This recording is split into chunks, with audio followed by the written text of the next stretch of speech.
You are listening to the Kentucky X-Files with hosts Dennis Mays, Tyler Stewart, and Josh Gibbs.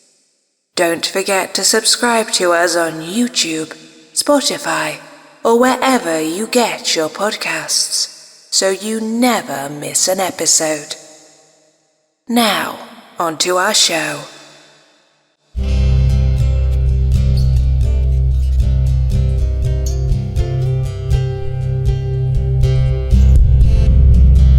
Something that would be in the context of the supernatural. He described it as being a gray, silver-looking, upright bipedal creature, dragging a deer out of that cave and going up the hill. Where he goes, hey, I got a question for you.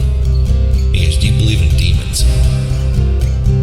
And it takes one big step and vanishes. I'm like, oh my God, that was a Bigfoot.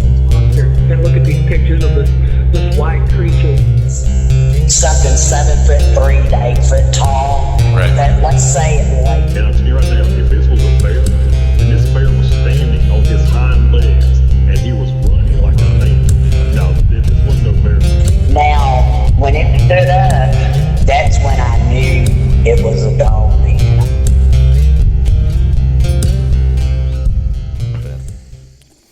Welcome back, guys, to the Kentucky X-Files. Today we're actually here with another guest in person, a friend of all of us. I feel like I created a friend now. I feel like we've known each other forever. Yeah. At least 27 years. Yeah. This is Well, we talked on the phone, though. This is Mike. Tyler, we don't have a whole lot of time spent together, but I love you. But you call me Matt one more time, and we're gonna have a rough day.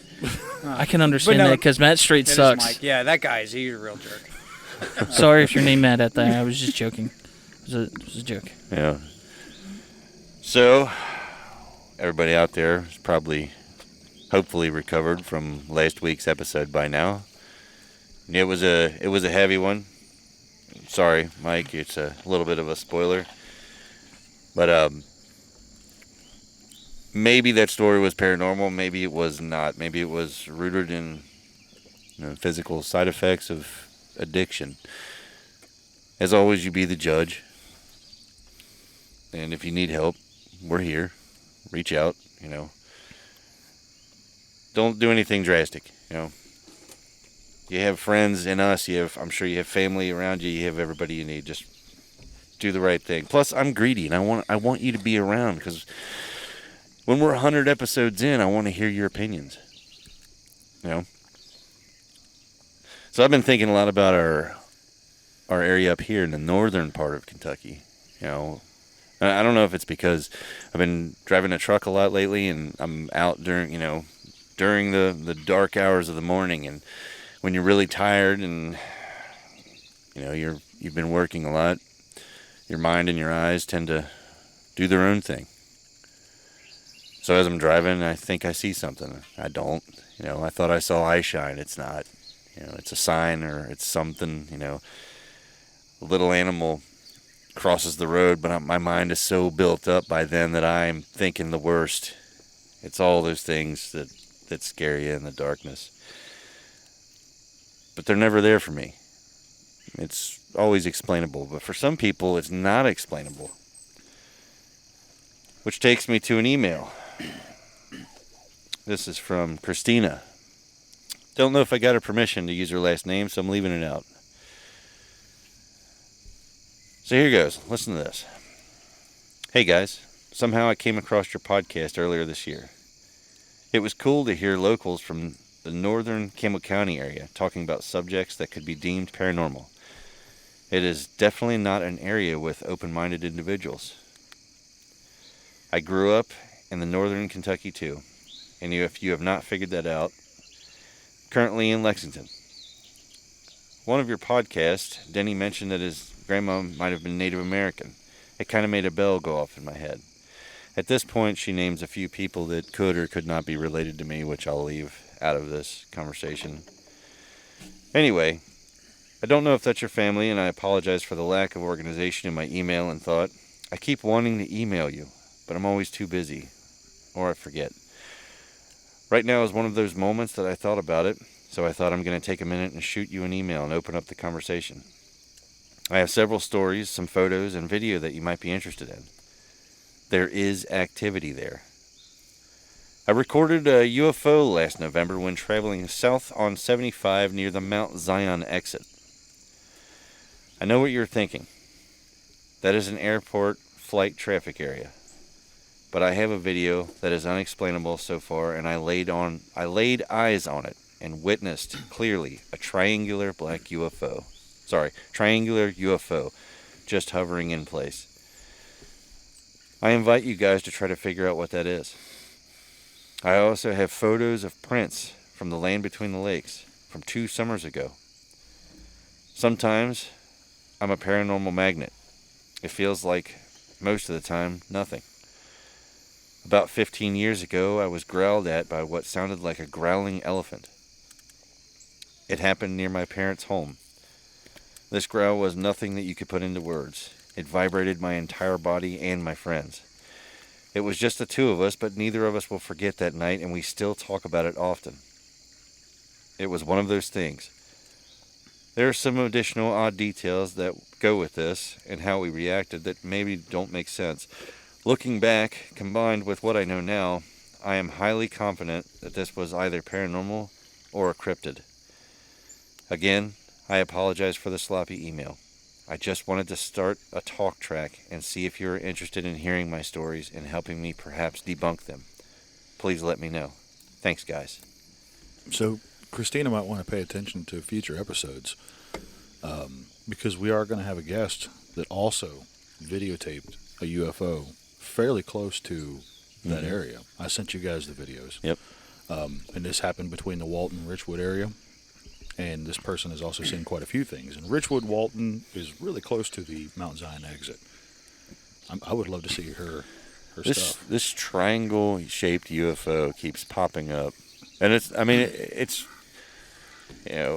hard to, for me especially, it's hard for me to compare that particular UFO with, say, a cryptid, because in a cryptid there's always the difficulty of finding credible pictures and things like that, video especially. But for this, there is video out there. Yeah. There is eyewitness and video to back it. Yeah. I know more than one. There's photos, there's all kinds of stuff, and so many people from different spots are seeing this black triangular, UFO. I'm interested. Yep. I know for a fact that we've got at least one guest, possibly two, with the same situation in fairly close to the same areas. Yeah. Mike, you look like you're waiting with bated breath there, buddy. Yeah, so it's interesting. So I, in doing my prep for being on with you guys tonight, I made sure that I listened to the last couple episodes all right, one back and forth. And in the last episode that I listened to, I know there's another episode between now and then. Yeah. Last episode I listened to, we were talking about these, alternate dimensions and like this weird stuff that's going on in that area. Or just weird things, right? Right. And how it was possible that there were alternate dimensions and it was a previous email to Tyler, I think. Yeah. So and it brought up that something that Josh mentioned about a friend of his that his mom saw this bear, right? I'm that friend. Oh, okay. Yeah. So and it's funny that she mentions that particular area of the state, because is it the same area? At the bottom of Mount Zion Road, and I don't remember whether it's Bristow or Shaw or it's 536. Yeah. I don't know. I'm a better numbers guy than I am with names. But, my mother would swear that she saw a bear at the bottom of that intersection where Mount Zion hits that, ends. Yeah. Which is, geographically not too awful far from where she's, says that she saw this weird thing. Not even a mile. Yeah. Mount Zion exit to there is maybe a mile and a half. Nothing. It's right up the street. So, it just sparks my interest and sparks my curiosity. Yeah. And I can't help but think about all that other, paradimensional type of stuff that, It's definitely interesting. It makes you think. And Josh knows my mother, and anybody that's ever met, my parents knows that my mother is a saint. Especially if you've ever met my dad. Right. We actually preface her name with the word saint. Yeah. Nice. She's a wonderful woman, and if she's, Straight shooter. we made fun of her for years. That you didn't see a bear, you saw a big dog. Yeah. But if she says she saw a bear down there, I've got no reason not to believe her. Right. That's she saw. That's what she saw. On the bear subject, which this is actually becoming an interesting phenomenon. Believe it or not, I while I was at work, I met a guy. I don't have permission to say his name, so I'm not going to. I mean, I guess I could just say his first name. His name was Wesley. I mean, Yeah, there's unless a lot he of Wesleys unless out there, he owns so. the trademark on the name, I think I'm okay. Yeah. He told me he lives down around the Piner area, and he saw a bear. And then he went on to tell me that him and another guy that he was out in the woods with experienced the feeling of dread. The woods went silent. Everything went dead. He said the interesting part of his story, which I've been saving to reveal, was that the deer, they were just hiking. They were just enjoying the woods, being out. But the deer were actually hanging out next to them. The deer started crowding in on them and hanging out close to them. And is this while they were hunting, or No, they weren't hunting. They were just enjoying the woods. They were going to make a little fire and just kind of enjoy the evening. You know what I mean? Well, that's completely bizarre to me because I grew up in that particular area, and we spend a lot of time. I like to hunt deer, and I spend a lot of time chasing these elusive critters. Right? Yeah. They're so hard to find, but when it's hunting season, they're impossible to find. But you can hit one on the interstate. Yeah, what an absolutely. elusive critter. It was right? the amount of deer is what got me. But the fact that deer would come up to a person. Yeah. Because we have our scents, we smell, Right. and it's not something that deer, because a deer is a prey animal. Sure. And your prey animals, they tend to know what's around them, and they're hyper aware of their situation and what's Right. going on around them. So the fact that a deer or a large group of deer would actually He congregate. said it was 5 or 6 deer. Yeah, and they were in a panicked state. He said they were Yeah. panting, like they were huffing. And that they would kept find snorting. solace around humans. Yeah. And that's a safe place for them to be. That seems very, very It was bizarre odd. and very uncharacteristic of You can just only imagine my what you would excitement imagine, to hear it. prey animals doing. Yeah. That's completely unnatural for them because Yeah. typically deer just want to find a way to get away from you. They want to go somewhere else. The only reason, the reason I brought it up with him was because we were actually just sitting there talking, and he was talking about my job, and in the springtime I'm having a foundation poured, and we're having an Amish built cabin put in. Fun. And well, it's really it's awesome, whatever. Then me and him were talking about it, and he's like, "Oh, well, I've been living down in this Piner area." And then Piner kind of rang a bell, and I was like, "Oh, I've heard a few mysterious things about Piner." He told me, a handful of things, and then I kind of, as he was telling me, like kind of a little bit of the local lore, I guess, some about a woman who killed her children or whatever, and herself. I don't know. Something about her seeing her spirit, but I've heard that story in several places throughout the United States, so it's hard for me to that really. seems to be a pretty consistent I can't story. think of anything in Pioneer. I know that there's the Ghost of Green Road and the Ghost of Cody Road. Yeah, both of Cody those- Road, and I mess with many a girlfriend on the Ghost of Cody Road, just trying to mess with people. And then I kind of, I wasn't being rude to the man. I just kind of asked him. I was like, "Hey, what about you yourself? What have you seen?" And he's like, "Well, we saw a bear." I'm like, "Really? A bear?" And he started telling me all about this bear experience where he saw it, and and they were like, "Holy shit, is this even supposed to be here?"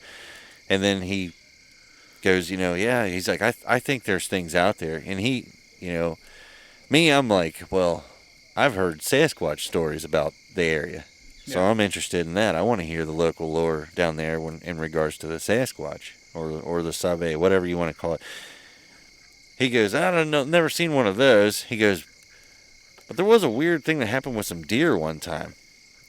And he was telling me how they went up into this area, and they were just said it was just gorgeous, just beautiful out, just enjoying the, Oh yeah, it's God's country. And I totally get that, man. I can go back into my woods and I can stay there for hours and be fine, it's beautiful. And he's like, yeah, all these deer kind of came crashing out, out of nowhere. He's like, and they just all stood with us. And I'm like, stood with you? I was like, how close? He's like, you could have literally reached out and smacked them on the ass, He's like, and they were standing there, and he's like, they were ignoring us, and they were looking back into the woods, and they were snorting, and they were huffing at it. Yeah. And I'm like, okay, well, I don't know enough about deer behavior yet, but I thought,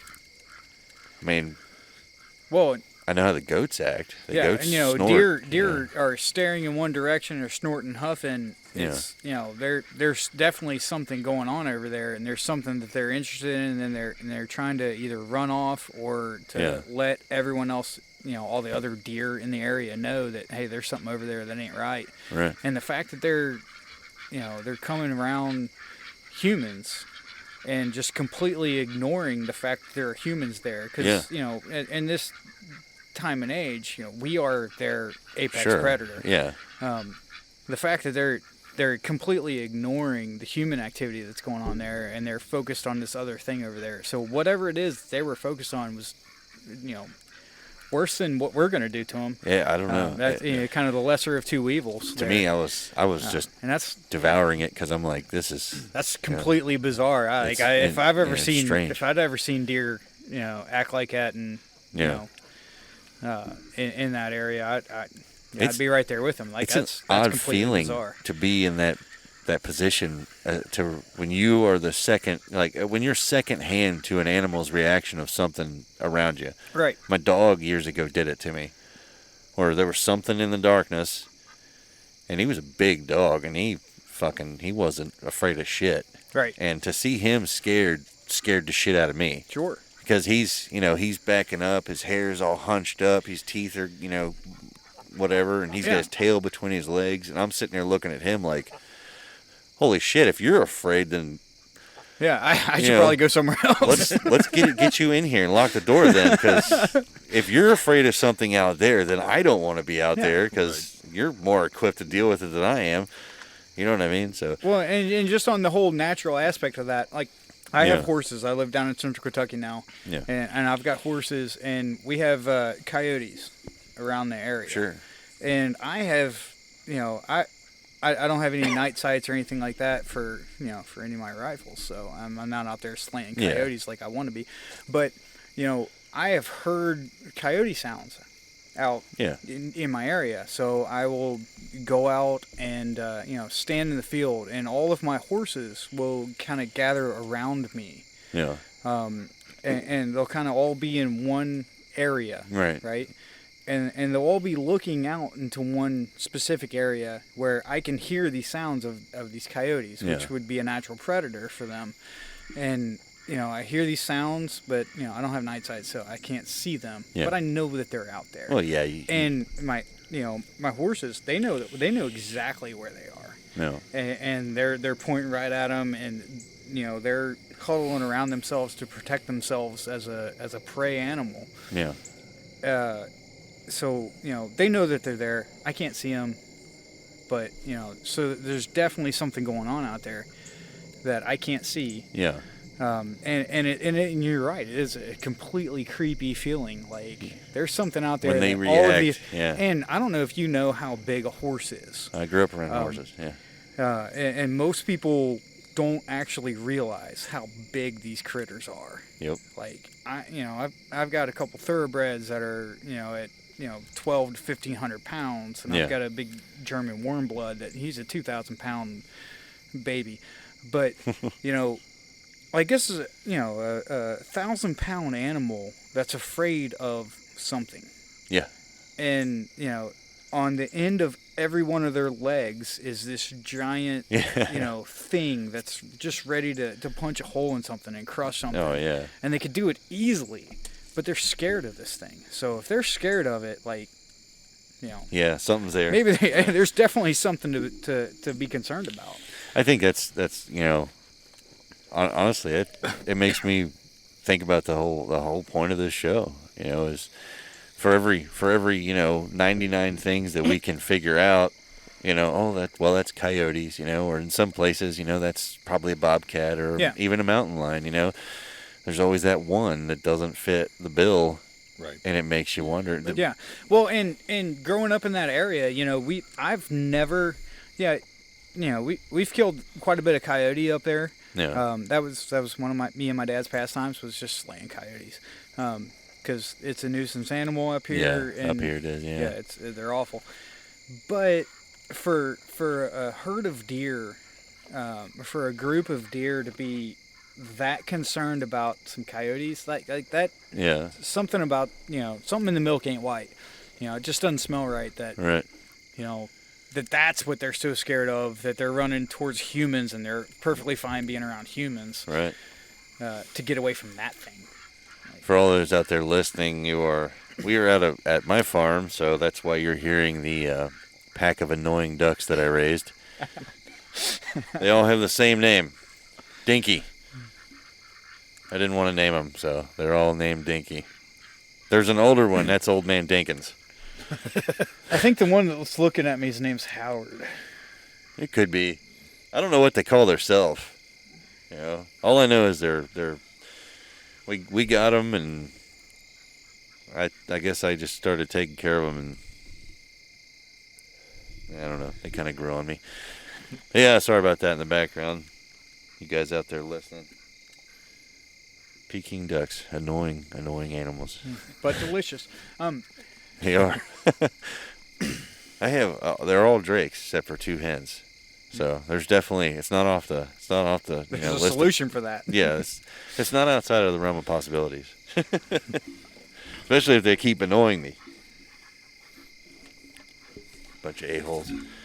But yeah, it's an interesting thing. You know, looking into especially some of these messages we get, and you know, especially so close to home. And there's been a lot of people that have been reaching out to us from the Piner area with just weird things. Absolutely.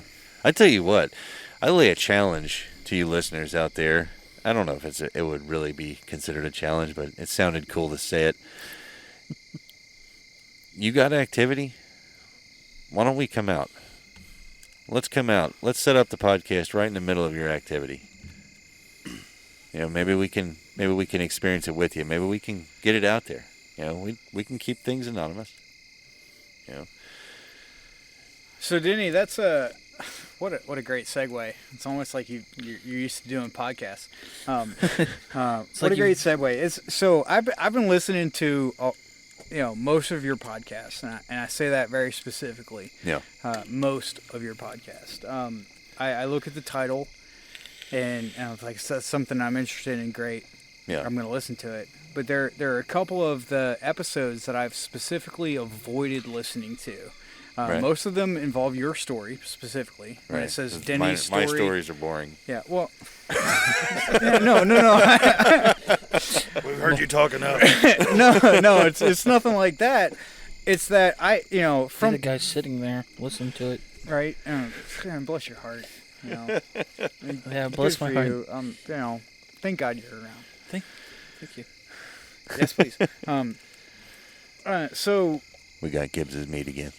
Yeah, which is quite delicious, by the way. If you ever get the opportunity to try some of Josh Gibbs's mead, pass on that and give it to me. But anyway, I've avoided those specific stories because from the onset of the podcast, I hear all of these events and things that are going on, specifically in our area and just in the general Kentucky area, right. Things that aren't well too out of my geographic ability to get to. And I've made a living being objective. Yeah. Most of the things that I've done in my military career and even in my civilian career, it's all being objective. You know, Yeah. find the broken part, find the broken thing, and prove that it's broken, and be objective about it. Doesn't matter how it happened. And even in the civilian side, with the work that I do, it's just maintaining objectivity. Right.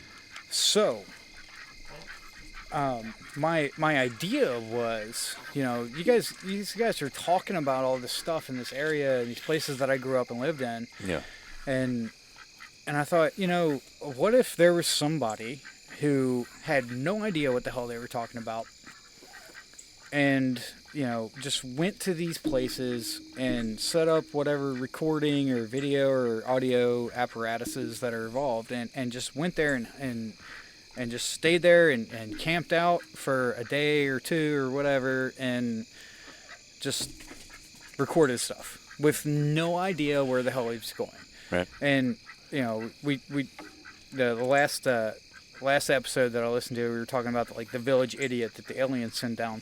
And I thought, man, you know, What a novel thought. what a novel thought. Yeah, right. Like I could be that village idiot.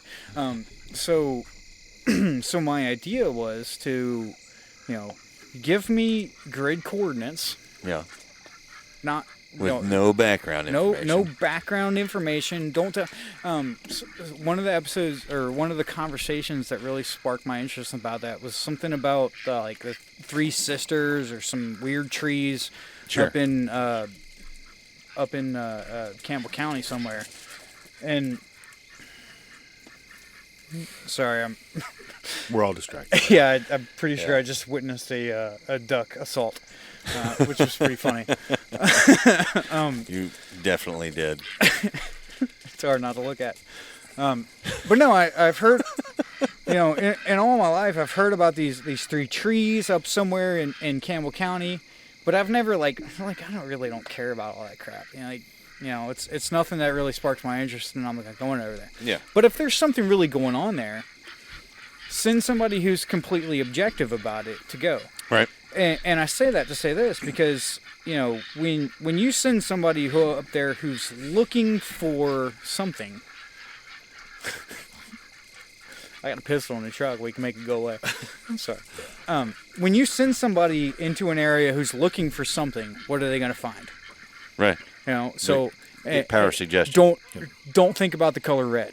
Right. First thing comes to mind. We right? had this conversation on the phone. Yeah. If you go looking for ghosts, you're going to find ghosts. You go looking for ghosts, you're going to find ghosts. You go Yeah. look for evidence of the big man or Squatch, that's what you're going to find. Right. So send somebody up there who has no idea what's going on in that area, and who frankly doesn't care. Right. Because, I live down in central Kentucky. Whatever's going on up here in northern Kentucky doesn't affect my day at all. Right. So send somebody up there and give them some, you know, recording equipment, or, you know, whatever witchcraft or voodoo that you guys are into. A Ouija board. And just, Yeah. that's fine. And just see if there's something there. See if something hits, you know. See if something happens. The controlled experiment. Right. It's like there's like this whole, you know, scientific process that we've developed that has allowed us to move from like banging rocks and sticks together to, you know, shooting nuclear weapons. I'm just saying, like it's kind of a big deal. Right. I love it. We have the technology. Personally, I love it. We do have the technology. We have the And technology. then You're not wrong. that's where we came up with the on-location mic. Yeah. The on-location mic. Yeah. For the listeners, can you talk about your background, your military background? I can. I joined the Army. I just hit the mic a little bit there and It's okay. moved away. I joined the Army shortly after 9/11. Some of that was because, you know, some guys flew a plane into a building, but a lot of that was because I needed a real job. Yeah. And I wasn't happy with what I was doing, Right. and you know, I wanted to move forward in my career, so I joined the Army. Wasn't happy with what I was doing. I did my 4.5 years, spent a year of that in Iraq, you know, fixing trucks and doing what we do over there, which, you know, was a sporty time to be over there. I got out for a couple years, and I missed being around I just missed being around service members. Right. And I miss being around military people. and a small part of me had always thought, if I joined the Marine Corps, what would have been different. Right. So I had a good friend who happened to be a Marine recruiter at the time, and he and I sat down and talked about it. I was like, not getting any younger. I said that or he did. I'm not sure. Slimy recruiters. So you went from the Army. I went from the Army, and then I took about 2.5 years off, and I joined the Marine Corps. And how was that?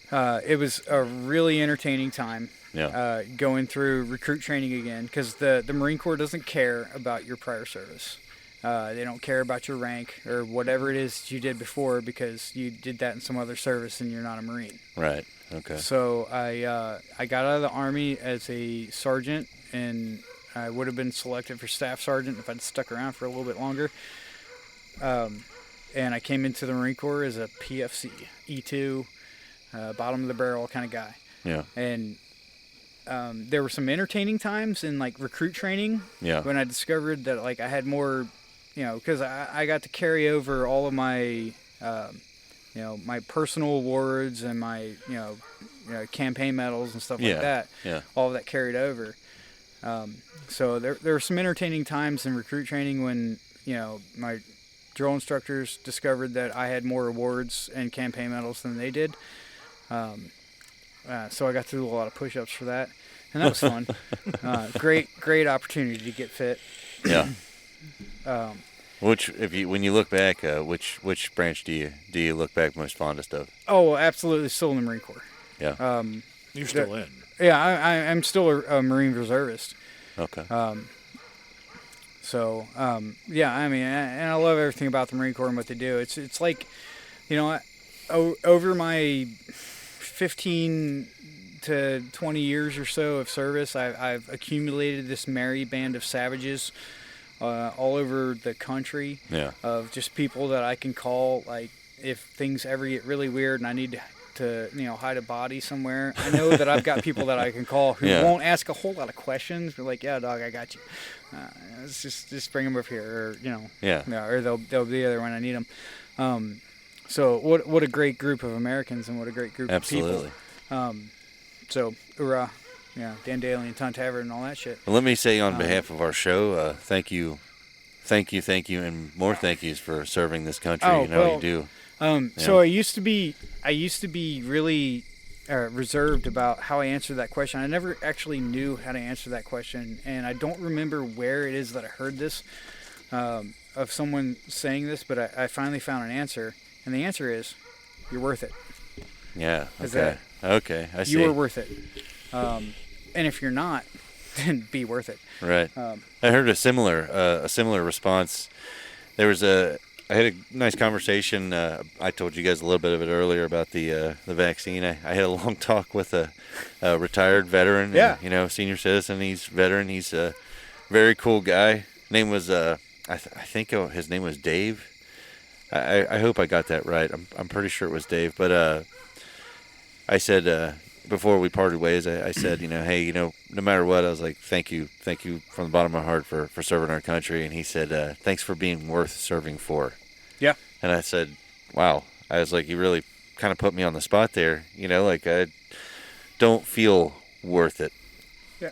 But and so I know this podcast is about all the cryptids and the the Sasquatch and the UFOs and all that stuff, but I'll stand on my soapbox for about like 42 seconds or so, and hope it's not too much. But you're worth it. I've given up a lot of key moments in my life. I've missed a lot of birthdays and soccer games and sure thing. Anniversaries and shit like that. But it's all for the ideal of what America's all about. And America's all about us having the ability to sit around at a picnic table and talk about weird shit. Absolutely. And put it out there on the internet. And, it's... Only in America. Because and nobody's going to charge us with 5,000 rupees to... No, there most certainly aren't. We found out. We got some information on that. It's like $42. Oh, yeah, $42. $42 is what that turned out to be. That's still an astronomical amount. Yeah, it's I'm just saying. saying. I don't have $42 on me right now, so I can't pay you guys for this. I'm sorry. That cuts into my my personal allowance a little bit, but I could swing it. I mean, I could swing it, but I wouldn't justify spending $42 to go look for their cryptid, you know? Yeah. No. And then have to disclose all your information. Right. I think Fuck that. I do all the work and I got to pay you $42 to do it? Nah. It's that funny ain't too, it. because a couple of our states here, here in our country, have actually did something similar where they actually put out a Sasquatch hunting permit and season. Yeah. I don't know what to say about that. Yeah, and so I can only say so much because I'm still a current reservist, and I have a command to report to, and I don't want to get myself in too much trouble so I can get that damn retirement. But the whole government overreach of all that stuff, like the fact that there are governments out there are damn ducks. Flight of the ducks. Yeah, I know, right? The fact that there are government entities out there regulating when and where you can hunt the Squatch, like that's just that's completely ridiculous. That's the silliest thing I've ever heard. But you were the one that sadly, actually it's not. confirmed that they do tell you you're not allowed to fire upon a Sasquatch in California. Facts.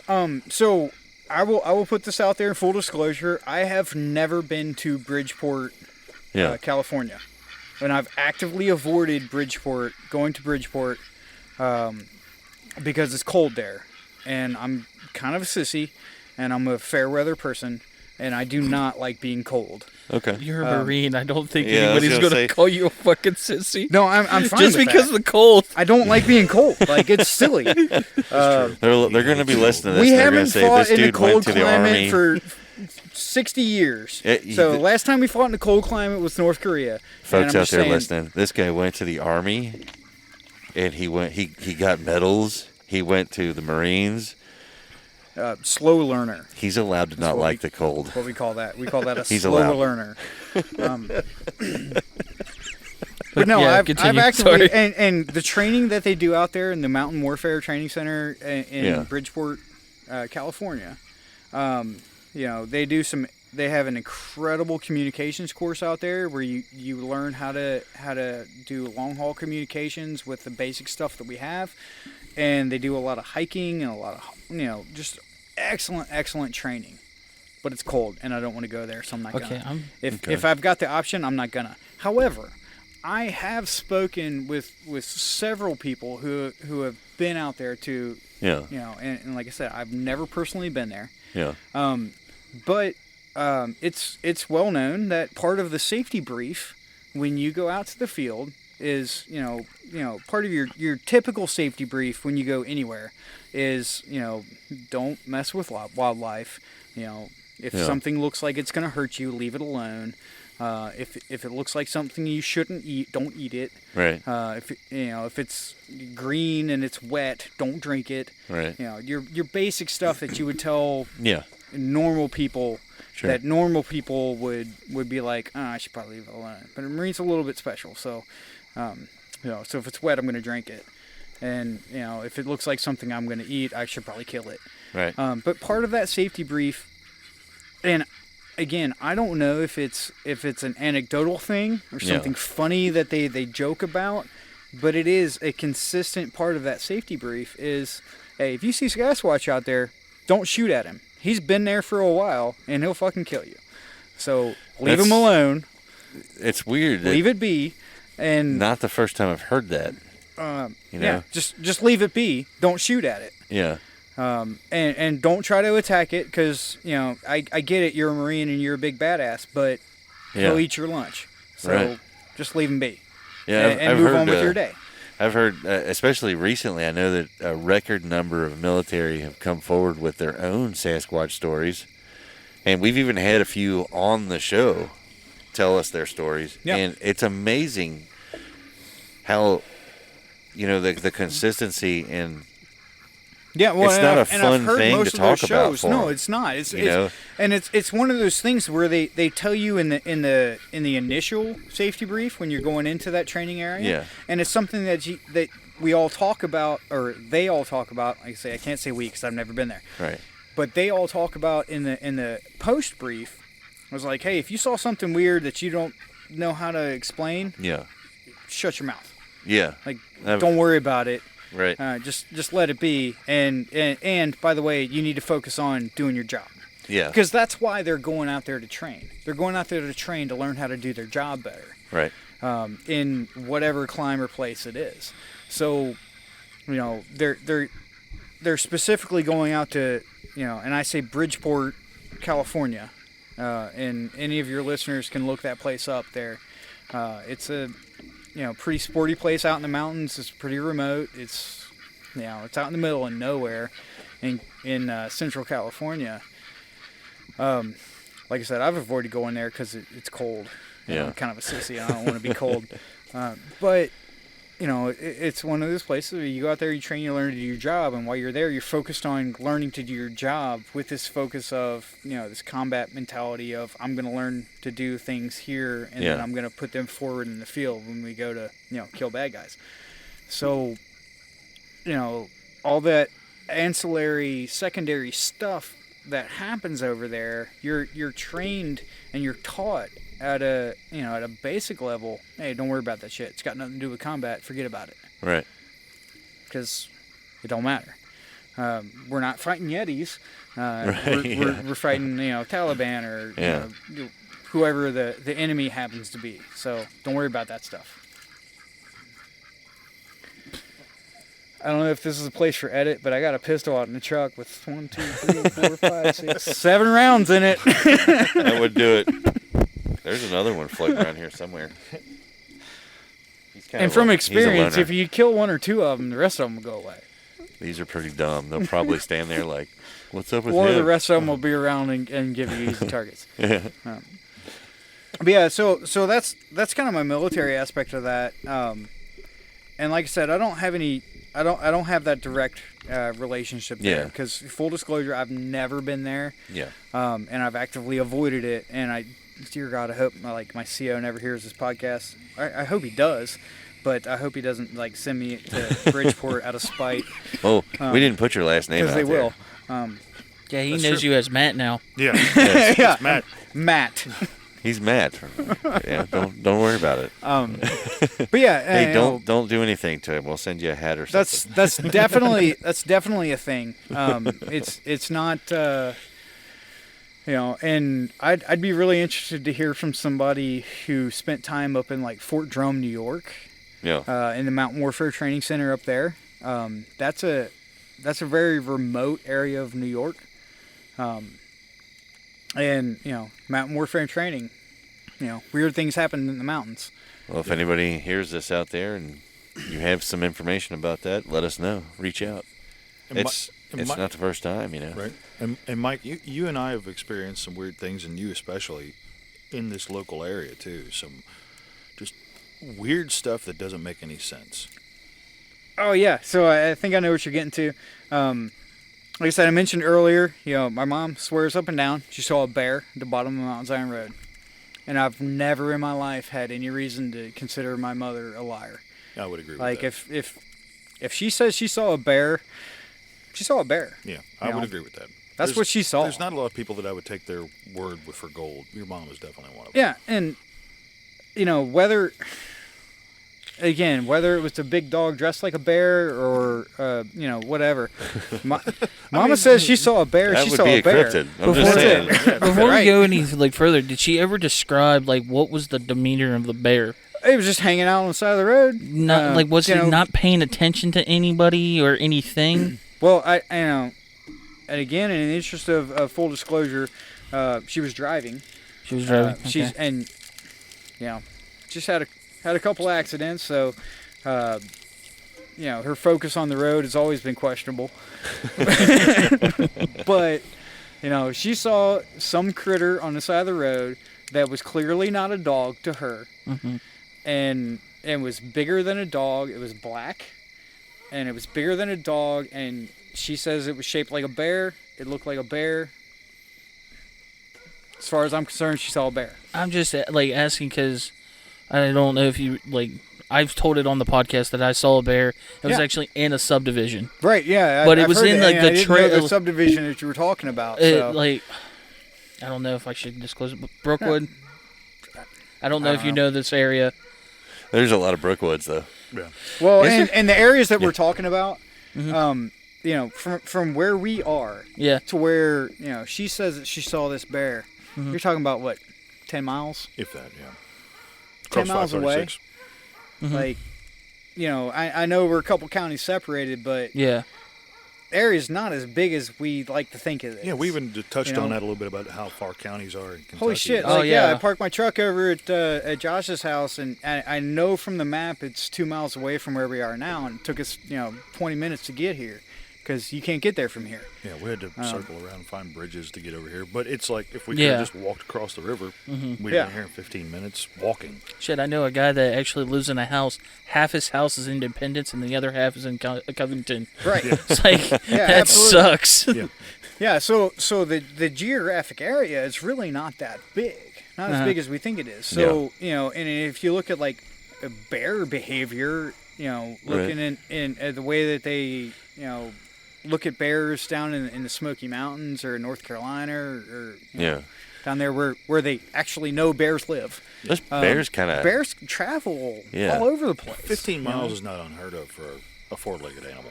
No, absolutely not. Don't deer circle 50 miles or something like Yeah, that? they go bears all over mosey the place. too. They kind of. Yeah, they definitely. I mean, they're mosey. They Well, mosey. a bear, they just kind of. If they're a bear's an comfortable, apex predator. Yeah. Like that dude's gonna go where he wants to go. Yeah. Unless something else proves him wrong, or like he's not comfortable there, he's gonna go wherever the hell he wants. He's big enough, and there's enough biological evolution there backing that he's moseying wherever he wants to go, and he ain't in a hurry for nobody. I'm looking at the large fellas that are at this table and feeling a little bit intimidated. But if a bear came up here, says the Marine Army veteran guy. Well, yeah, here. but there's three of you, and it's just one of me, and it's going to be a good sprint to get to my pistol. It's I accuracy feel like by you volume. could kill us with a popsicle stick. Right. Yeah, He's keep not thinking that. MacGyver. Yeah, you're right. Yeah, you're absolutely right. Yeah. He strangles us like, with our microphone cables. Everything that even got me onto this podcast, starting off of my original episode I was on about Topsail Island in North Carolina. Yeah. There was a bear that just moseyed out onto the beach. Oh yeah. Made it North to- Carolina, that's no big deal. Made it to the island. Yeah. Oh, hung and out on the like island. the state record bear in North Carolina was taken in Onslow County, which Onslow County is where Camp Lejeune is. Onslow County, right there next to the base, and there was like a meat packing place. That's where Topsail is. There was like a meat packing place near where this bear was taken, and the state record bear was taken at like 900 some odd pounds. Wow. On a black bear, which That's is crazy. enormous. For a black bear, it's huge. Yeah, black bears are normally small, right? Yeah, Like but, grizzlies are the this ones that black get bear big was- as fuck. Brown bears are big. Brown Yeah. bears are small. This Oh. black bear was sitting there eating all the scraps out of this meat packing place, and they don't hibernate there because weather-wise, it's pretty always temperate. It's always sunny. It's never cold enough for them to hibernate. So he's just sitting there eating year round, getting fat and happy. Probably loving it. Oh yeah, happy place for a bear to be. He's until- like, man, until you get once shot. I cut out this whole hibernation thing, I've been living Oh good. yeah, that's amazing. Yeah, Yeah. But circling back, yeah. Coming back to it. yeah, I don't know where we're circling back to. I forgot. we're talking about the Your meat is amazing, by the way. right, That's mead with a D at the end. right, the No tea. the strange occurrences that happened on the farm you and I used to hang out on. Oh yes. Okay. So the farm that Josh and I used to hang out on, I grew up hunting this area, Yeah. and we had an arrangement with the farm owner that I would provide basically slave labor. I would, That's accurate. me and my dad when he was available. He would. We did everything. He would bale hay, and I would bale hay and move hay bales, and I would cut tobacco and hang tobacco, and I was slave labor on there. And we got this. We had the privilege of being the only people who were allowed to hunt on this property. That's true. That's pretty awesome. So we were more than happy to go out there and do some work. And I didn't realize at the time, but I was more than happy because Dad told me to. Yeah. He told you to be happy. Right. But there was this one area of this place that we used to hunt that we never actually hunted this place. or this specific area. Yeah. It was probably, probably about 30 yards or 20 or 30 yards, downhill from an old pond. And it was in the middle of this really big cedar grove of cedar trees. Okay. Right? And in the middle of this cedar grove, there was an area probably about 10 yards, so 30 feet, in an absolute perfect circle that nothing grew. And it on the outside of this, 30-yard circle, this 30 feet circle, 10-yard circle. Yeah. There's a perfect circle of cedar trees, and they were growing up perfectly straight and tall and fat and happy. But nothing grew inside of the circle. It was always really bizarre. Yeah. And every time we would go back there hunting or scouting or looking or whatever, there was always some type of skull in the middle of this circle. Wow. And now it was never like a Tyrannosaurus Rex skull or anything crazy like that. Cool. Yeah, it was never anything cool. It was always like it could have been like a fox or a possum or a rabbit or, some other critter that was local and indigenous to the area, and not well outside of the possibility of being around. This thing was picture? Always. Didn't you get a picture of that? I pulled it from Google Earth. The cedar grove is gone. Somebody's cut it down, but the circle of dead earth is still there. Yeah. Can we snag a picture of that and stick it on there? As long as we take the GPS coordinates off of it, yeah. Okay. It's in the chat. Because I sent it to you because it was him and I were talking about it, and the fact that it was still dead. Yeah. Was yeah, amazing. and that was the weird thing. Like when he and I started talking, when Josh and I started talking about it, like I don't know what he was doing. Apparently he doesn't have a real job, and he just get on the phone and start Googling stuff whenever he wants to. That's the boss. I would do that. I was sitting in a parking lot of the vape shop. Sure. Right. I was not at work. So he pulls up this picture and he sends it to me, and I'm like, holy shit, that's. Yeah, I know exactly what you're talking about. And I could take, I feel comfortable saying that I could take somebody there right now and go to this area and, there would still be a circle of nothing growing there. Yeah. Just dirt. Well, and the Google Earth picture was only maybe, how old are those? Usually, 6 months tops? Yeah. So, I mean, because the one on my street, it still has my old car, and that's been over 10 years. In our area, though, it's updated enough that the truck I'm driving currently is in the picture. Okay, so yours has been updated. So it's within the last year. And that's sad. It's not road pictures too. When I do that, my Google Earth it's about a year or so old. Yeah. But a year or so old, and I'm talking about stuff that happened when I was a teenager. Which has been 20 years. It's 2 decades since I was a teenager. I'm not trying to give away my age, but I've been telling people I was 25 for about 15 years now. The last time you and I were back there, we were 18 and we're going to be 40. Yeah. Well, thank you for throwing that out, and assuming your listeners can't do math. Yeah. So we. I mean, that's crazy to think about. What's the last time I was there? I was 18. Maybe. Yeah. And again, it's been 20 years, but we pulled this place up on Google Earth, and it's just something that I'm describing to him. Like, hey, this is a place that it was off this person's property, and it was in this area. And he pulls it up and sends me a picture of it. And I'm like, holy shit, that's exactly what I'm talking about. We used to have it was really weird to me. And at the time, it wasn't like, I never really thought anything about it. It was like just this circle of nothing, and we don't hunt there. I actually, when you told him that about, reminded him about that, he actually sent it. Man, this was a while back ago. Yeah. I actually looked up a little bit. It's been about a month since we talked about it. I looked it up, and I actually there's other places that have similar things going on. I can't remember where the actual. I would have to go dig through our messenger, but they said that's where they say the devil dances. Yeah, the devil. The devil. He goes there to make deals all the time. He dances in the moonlight.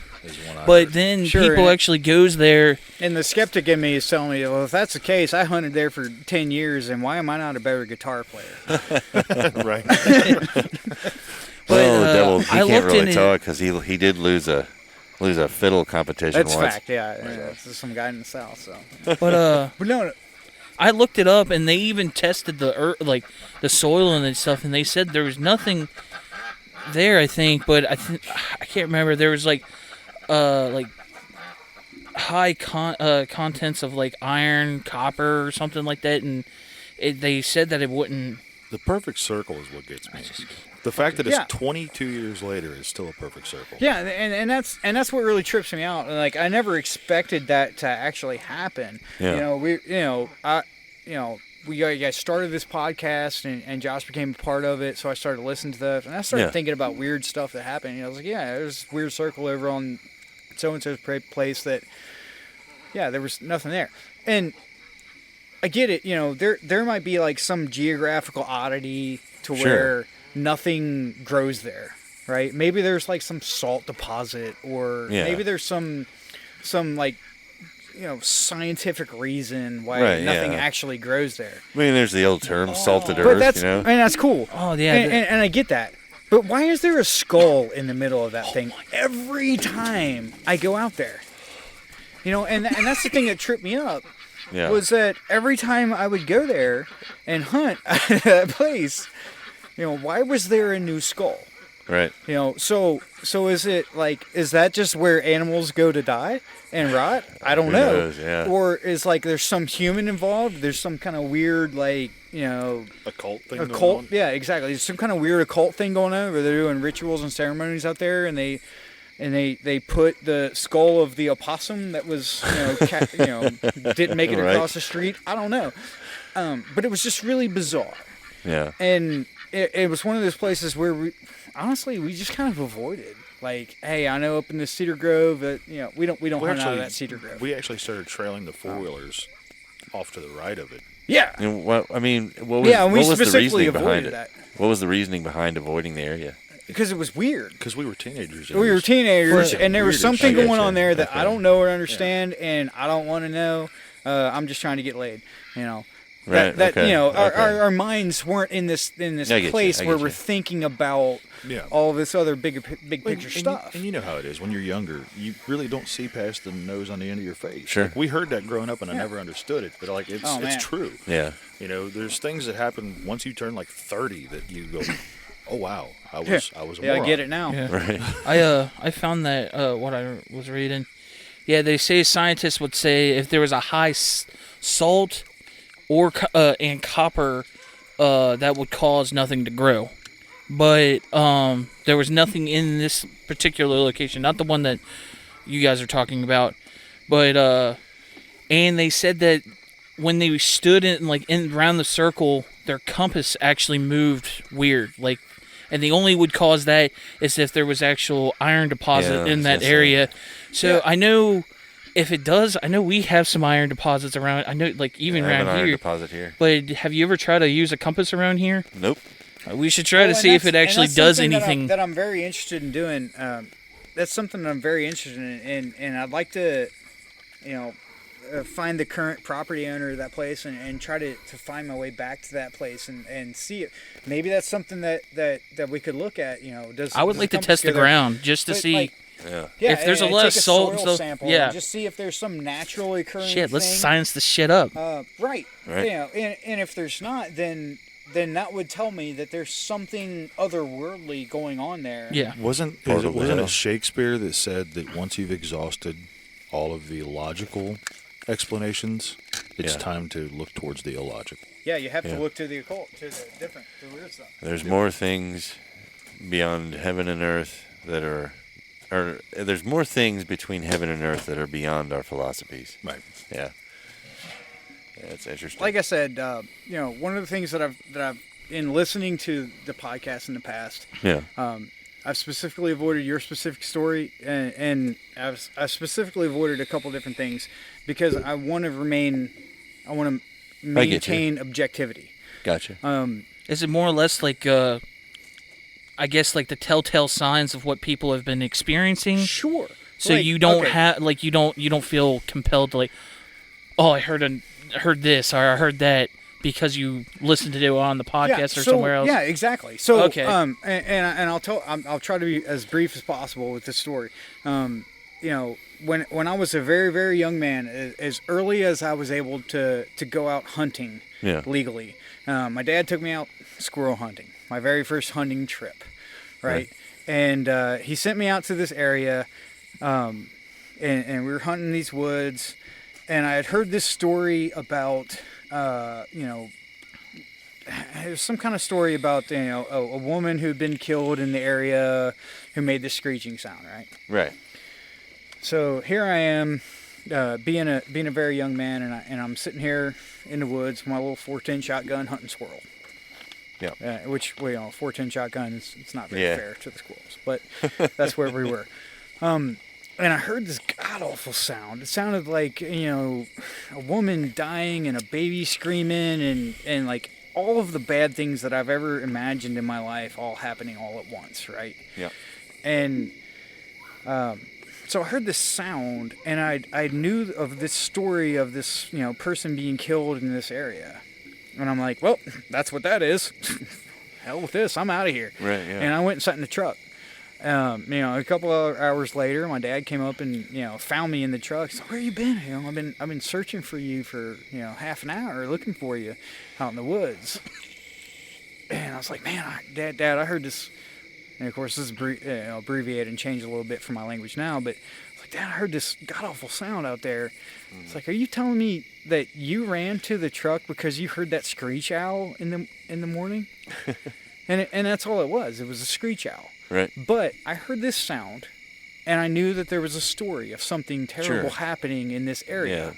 And I heard the sound, and that's exactly where my mind went. And I was like, I don't know what that is, but it sounds like something terrible. I need to go. Right, yeah. Did you ever go back and listen to a... Oh, yeah, I've been back there hunting. Well, I meant more along the lines of heard another screach owl. Like, absolutely. Did it sound exactly the same? So your mind was just sitting in that... So it was just that my mind was in a place, and I'd never heard or experienced this thing before. Gotcha. So I didn't have any perspective on what was going on. Mm-hmm. So that leads me back to where I'm saying is where I don't want to know what the story of this place is. You know, I mentioned earlier, there's this weird place up here with apparently there are 3 trees that are close to each other that people say all these witches did all this weird shit, and I don't know. Honestly, I've never paid that much attention to those stories because I've always thought they were silly. Well, what about you guys out there listening? Do you think we should drop Mike, a.k.a. Matt, drop the mic. Should we drop the mic into a location without telling him the stories behind it? In Verdance. Do you think it's a good idea, or do you think it's too dangerous? I think it's a Let good us know. idea. I think it's a controlled explosion. I think we need to get a helicopter, and he parachutes into the location. Well, and I will tell you that, like, it's out of our budget. We'll keep it as low budget as CGI possible. helicopter. We can't afford the parachutes. I'm fine just walking. Shit, we can't even afford CGI, can we? But it's one of those things where, we've talked about this before, and I've heard it said on the podcast before, where people go out into the woods and they hear what they expect to hear. Yeah. If you're looking for this thing, that's what you're gonna find. Yeah. So if I go into an area and I have no expectations of what it is that I'm supposed to hear or see or experience or whatever, if something happens, great. And if nothing happens, well, there you go. In a way, we can totally control this experiment because this guy, like the way he makes it sound, he's just enjoying the camping part. Oh yeah, I love going camping. So we could actually few send things him make to me happier than sitting out in the woods, on my own. We could actually send him to places that are actually don't have any activity and see if he does. Like It's what, the like control, to see if like just having that like he knows that he's there because of like us. Would it make him like, oh, that's Sasquatch? Or like, did he hear something? Yeah. Like, would it play a trick on your mind? Like he was saying, like, if you're out there looking for it, are you going to hear something? Yeah. So like power of suggestion. But like, let's just throw this out there, and I don't want to upset any viewer, like any listeners of this. Like, we're not saying you didn't hear anything, you didn't see that Sasquatch or whatever it was.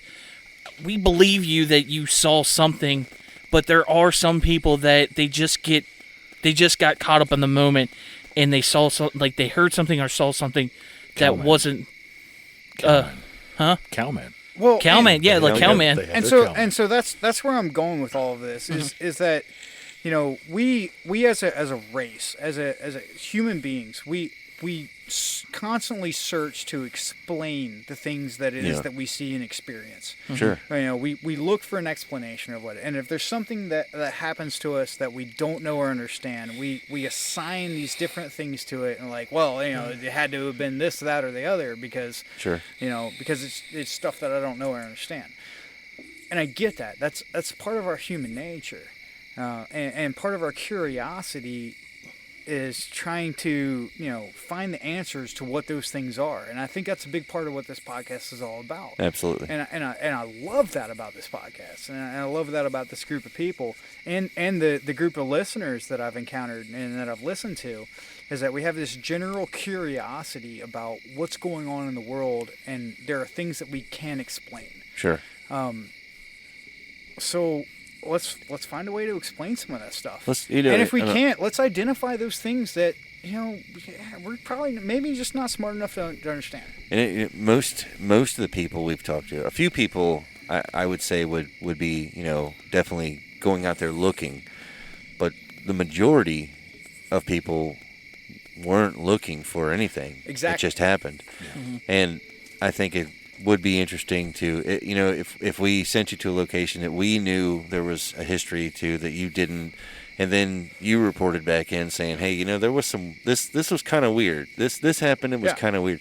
It would be interesting because we would be giving these people, confirmation. Like, hey, look, Absolutely. you know, someone Maybe not experienced, closure, you but know, definitely maybe, confirmation. Maybe not definitely closure, not but closure. just that acknowledgement that, hey, you're not crazy. Like, there's something going on there that even if I don't have a way to explain it, Right. like, I can just objectively tell you what it is that I saw or heard or smelled or experienced that, you know, I don't have an explanation for it. And I'll be straight up with you. Like, if I don't understand, like, you know, I don't know. I'm not the smartest guy in the room.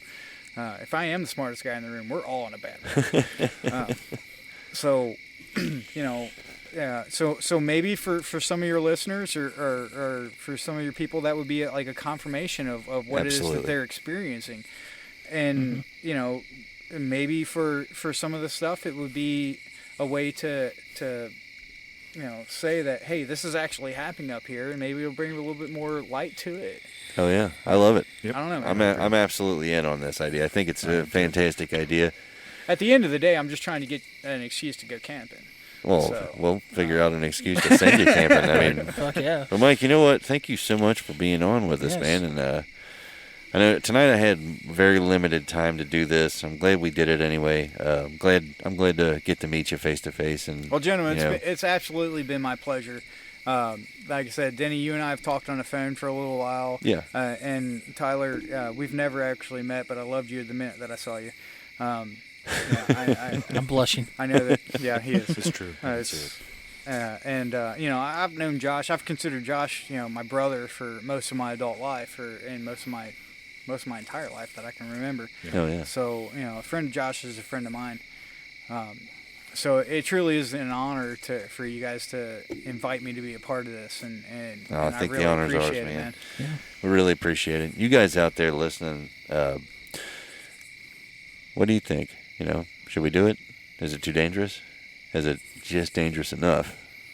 'Cause we want to expand. We want to grow this. You know, we want to grow it a little bit more and go a little bit farther in this. And you know, I know the midweek mysteries has been picking up. People seem to be looking forward to those every week, and in a way, it kind of created a little bit of a what do you call it, a conundrum, because now we are actively looking for things to bring you guys on our midweeks. I think I have the next one. I think I have it, but you're gonna have to wait and see.